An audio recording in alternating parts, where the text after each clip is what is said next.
Mga kaibigan, magsitayo po tayo. Okay. It's my honor and privilege to introduce to you Miss Sarah Joy Barredo. Okay, magsipo na po tayo. Mga nakatayo kanina, magsipo na po tayo. Magandang hapon, Sarah Joy. Nako, napakamahiyain po ni Sarah Joy. This is Sarah Joy. Kamusta na?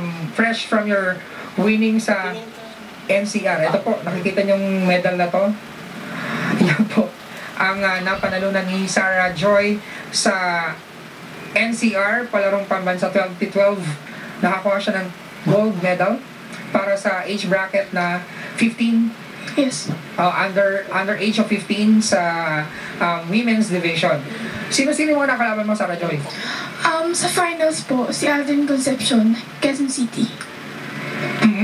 And how was it? Paano siya makalaban? Mas magaling ba siya? Mas madiskarte sa'yo sa court or what?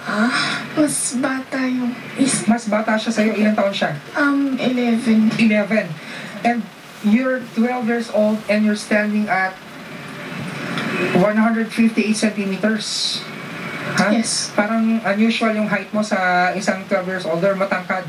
Matangkad ba yung family mo? Yung mga family... Sa side po ni Papa. Sa side ni father mo. Ang tatay po niya, mga kaibigan, si Mr. Noel Tupas Barredo at ang kanyang nanay si Teresita Edang Barredo. Si nanay Teresita, kasama po natin sa ating studio at katabi ni Sarah. Dahil si Sarah medyo kinakabahan sa mga ganito pagkakataon. Good afternoon po, nanay Teresita Edang Barredo. Magandang hapon po sa DZRH, sa NBC Sports Center. Napapasalamat po kami na binigyan po ng pagkataon makapagsalita dito po sa studio. Kasama po namin si tagapagsalita, ang aming busihing tagapaulat, si Sir Sherman Alfaro po. Maraming salamat po. And yung mga nakakalaro pala ni Sarah Joy, mga miyembro na ng Philippine Badminton Team at her age of 7. Opo. And from then on, palagi siyang natututo nakakalaro at may mga na-acquire siya mga skills. Sarah Joy, paano ka nag-start maglaro ng badminton kasama yung mga professional badminton players? Tumitingin-tingin lang po ako sa kanila. Then, natuto na po ako. Pinapaluan nila ako. Ino-obserbahan mo lang sila, yung mga galaw nila, yung paano sila mag-smash, paano sila humawak ng raketa. And galing po ako sa WWGBA team for 4 years or 5 years. So, pinakaunang training ground mo, yung WWGBA, William Gabrielo Badminton Academy. Sa Las Piñas yan? Yes. Then, normally, mga ilang oras po yung training niya sa isang araw? Mga 4 hours po yun. 4 hours. Po. So, then, pag Saturday po, sa Las Piñas na po ako nag-training.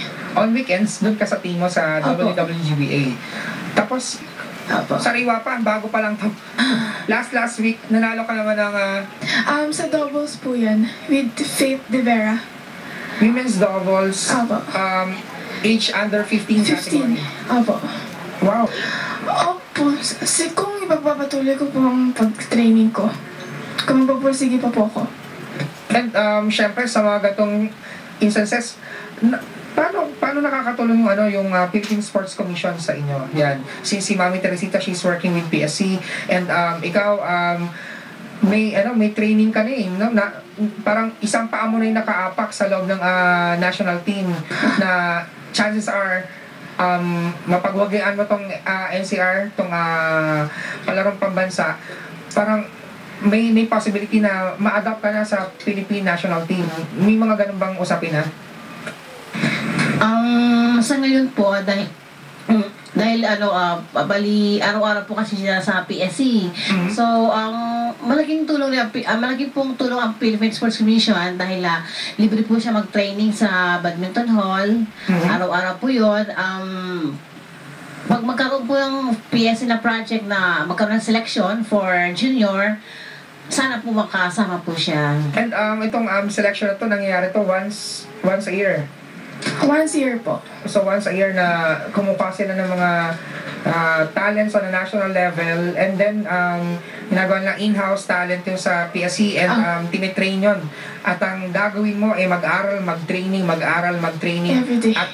At pag dumating yung time na eto, may malaking laban na sa abroad, ilalaban kayo. So, handa ka sa ganong klase ng magiging buhay, career path? Hindi pa po siguro. Kailangan ko po muna ng club kila Coach William. Siguro doon muna po ako mag-stay sa kanila. And then after that, pag lumaki na po ako, mga 15 or 16, pwede na po. Na mag-concentrate dun sa... Kasi po pag RP, more 14 years old, 12 pa lang po. So, you still have 2 years na paghandaan yung tinatahak mong career dahil I believe, Sarah, mahaba pa yung tatahakin mo sa industriya ng badminton at we do believe na magpagbibigyan mo ng karangalan, hindi lang yung iyong team, yung WWGBA, hindi lang ang Philippine Sports Commission, maging ang buong Pilipinas siguro sa mga darating na pagkakataon. Dahil ngayon na-expose ka na sa mga international competition, may mga pagkakataon din na darating na ikaw na yung magpapakilala at magre-represent ng Pilipinas sa mga international competition. So, umaasa kami, Sarah, na sa pamamagitan mo, mas lalo ka pang gumaling, mas lalo ka pang maengganyo na mag-training para sa badminton. Thank you po. At may mga nais ka bang pasalamatan, Sarah? Salamat po sa DZRH na binigyan kami ng oportunidad na makapagsalala dito at inimbitahan kami dito. And thank you po sa mga coach ko na si Coach William, Coach Tams. At kung hindi po sa kanila, hindi po ako mag-i-improve. And kay Mama din po. Kung wala po siya, hindi po ako And syempre, sumusuporta sa mga badminton needs mo. Thank you rin po sa coach ko sa school. Sinusuportahan po nila ako. And then, thank you po. Thank you po sa Prince na binibigyan nila ako ng suporta. Pag nawawala ng mga pag nasira man yung ganto, may kapalit kagad. At syempre, sa magulang mo, kay Mami Teresita na kasi bata pa lang po, nakita na ho namin tong batang to na hindi ho namin in-expect na magiging ganto kagaling. At recently, nung nakalaro namin siya sa court, ito lang year na to, nakita namin na ibang klase. hindi na-acquire yung skill na meron siya. Na may wisdom, merong may mata sa laro, may basa kagad sa kanya kung sino yung kalaban niya. Unang hampas pa lang, alam niya na kagad, naramdaman ko na unang hampas pa lang at unang hampas pa lang namin sa kanya, alam niya na kung saan kami titirahin at kung saan kami dadalihin dun sa laro. So, congratulations, Sarah Joy Baredo. Thank you po. Thank you At syempre sa school mo, sa Sa Andres Bonifacio. Sa Andres Bonifacio Elementary School. Elementary School. Saan yan? Sa Buendia po. Sa Buendia, yan. Grade 6? Yes. Graduating? Opo. Wow, congratulations, Mami Teresita. May magka-college ka na naman. Cool. Mag-high school pa lang? First year. Mag-first year. Elementary. Kasi ang laki na para magka-college na. May mag-high school ka na naman. Kasi pang-ilan siya sa pamilya, Mami Teresita? Siya po yung youngest ko po. Siya ang bunso. Bunso po. Sa ilang anak po? Pang-apat po siya. Sa 4. So, yung mga ate at kuya niya, malalaki na. Opo. Mas malalaki na siguro kasi higante na siya sa age of 12 So, siguro yung mga ate at kuya niyo, mga higante na, tinitingala na sa bahay niyo. Yan. So, itong si Sarah Joy, siya po ang kakatawan sa National Capital Region pagdating po ng palarong pambansa para po sa badminton. Kailan yung palarong pambansa, Sarah Joy? May 6 to 12. May 6 to 12 gagawin sa Lingayen, Pangasinan. Lingayen, Pangasinan. So, yung mga taga Lingayen, Pangasinan, yung mga nakatira malapit sa Pangasinan, and yung mga taga Metro Manila na gustong magpunta ng Lingayen, Pangasinan para manood ng Palarong Pambansa 2012, expect nyo rin po at silipin at panoorin ang mga games na gagawin at yung mga laban na tatapatan itong si Sarah Joy Baredo. So, Sarah Joy, thank you for having your afternoon with us sa ating programang MBC Sports Center. And we hope na simula pa lang to ng pagbisita mo dito sa aming programa dahil may mga pagkakataon at darating pa na guestings na maimbitahan ka namin dito, ha? Sige po. Thank you po. Syempre, Thank kami you. ay nakatutok at manonood sa iyo sa paglaki mo sa mundo at industriya ng sports. Sige po. Thank you. Thank you very much. Maraming salamat, Miss Sarah Joy Barredo. Sige.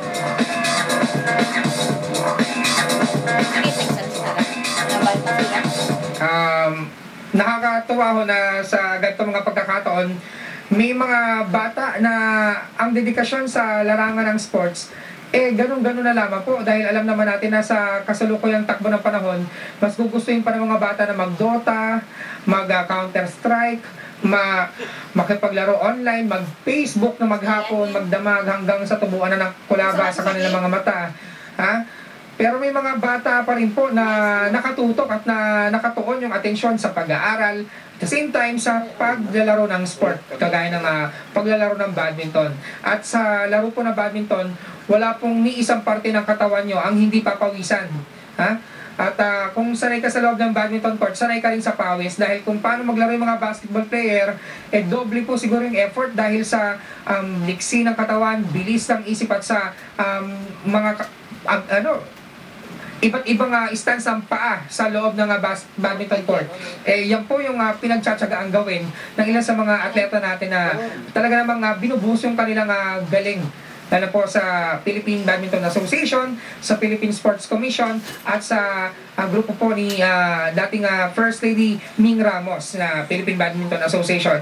Nakakalaro po natin yung mga yan. So, kami po dito po sa MBC Sports Center ay nakasubaybay at mataas po ang respeto sa mga atletang Pilipino, lalo na po dun sa nagbibigay ng kanilang mga oras para po mapagwagian at mabigyan ng karangalan, hindi lang kanilang sarili, kundi tayo po, yung bansa natin, yung ating pagiging Pilipino, nadadagdagan po ng dignidad sa mga oras na may mga naipapanalo po yung ating mga kababayan, hindi lang sa badminton, sa iba pa pong mga larangan ng sport, pagdating po sa iba yung dagat. Yan. So, kami po sa MBC Sports Center ay sumasaludo sa mga kagayang bata, itong si Sarah Joy Barredo ng Andres Bonifacio High School dito po sa Buendia. At sa kanyang pamilya, sa nagtataguyod sa kanya si Mami Teresita, maraming salamat dahil meron pa pong mga magulang na kagaya ninyo na nagtutuon at nagbibigay ng buong oras para suportahan at gabayan yung ating mga anak na ituwid sila